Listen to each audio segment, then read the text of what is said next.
Alright, so your new video, this is on congruence, okay? How can a coordinate plane help you determine that corresponding sides are equal? Alright, so a key concept, alright, probably means it's going to show up on a quiz later on.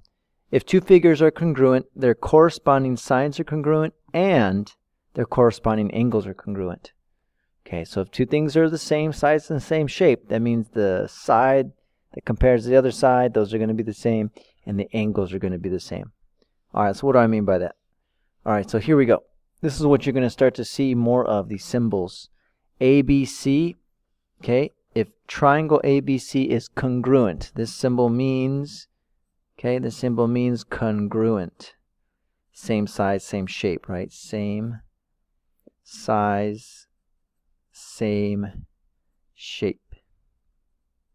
Okay, so if ABC is congruent to DEF, then we can say that the corresponding sides are congruent. What do I mean by corresponding? This is what I mean. Look, angle A, which is the first one that shows up, is the same as angle D.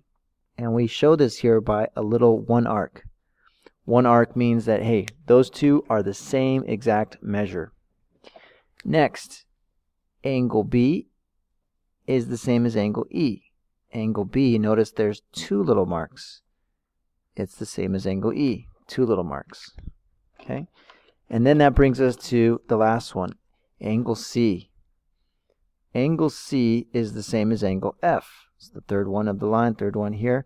Take a look. Angle C's got 1, 2, 3 little marks. So does F. 1, 2, 3 little marks. So those correspond with one another. The next thing you want to notice is that, and that's what I wrote down here. Here's the angles, right? Angle A goes with angle D. Angle B goes with angle E. Angle C goes with angle F. Those are congruent. If you're telling me that the two triangles are congruent, then the order in which you told me tells me everything I need to know. The other thing you need to know is the sides. So A to B, so here A to B is the same as D to E. A to B, D to E. Notice there's only one little line here. That tells me that these two sides are the same exact size. Then from B to C is the same as E to F. B to C, E to F. Notice there's two lines here, two lines here. Those tells me that those two sides here are the same size, same shape. And last but not least, A to C is the same as D to F. A to C is the same as D to F. And look, 1, 2, 3, 1, 2, 3. That's how we denote that, how we show somebody that, hey, those are the sides. They're the same, and this is what you're going to write. Line segment AB is congruent to DE. AB, TE. Okay. BC is congruent to EF. And then finally C to A, green to yellow, is the same as green to yellow here, F to D.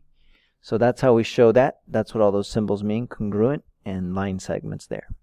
So this one asks you to write congruent statements comparing the corresponding parts. All right, so here's all they give you. Okay, quadrilateral MNOP is congruent to W, X, Y, Z. The order in which I write it is very important. Now, all these little marks here are also very important. So let's start off with the angles. Look, angle M is congruent to which one of these here? Should be angle W. First letter, first letter. So that's what I would write first. Angle M is congruent to angle W.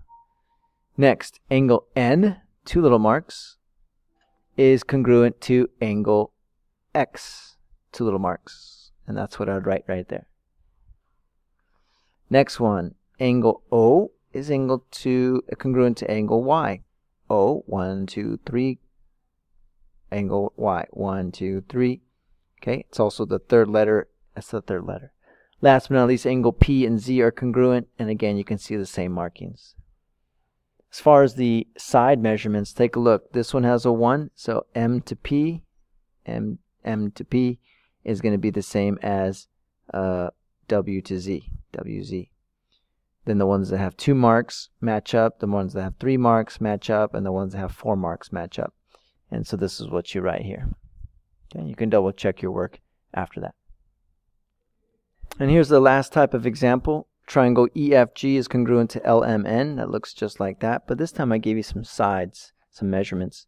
They're both right triangles. Okay, so first, I notice this is a right triangle. If it's a right triangle and I know the two legs, remember Pythagorean theorem, well, I can figure out what this third side is. A squared plus B squared equals C squared. That's what I plug in. I do a little bit of math crunching and I find out that, oh, from here to here is actually 13 centimeters. Okay, I use the Pythagorean theorem to figure that out. Why is that important?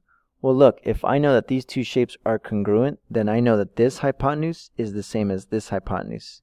And in this case, 13 is equal to x plus 3. And that's what I write down right over here. I'm basically saying, hey, look, if these two match up, all these different sides are equal to each other.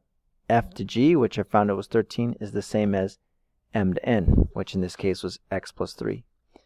If that's the case, I can subtract 3 on both sides and find out what x is right there.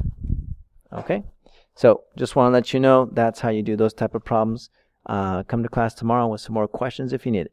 All right, bye.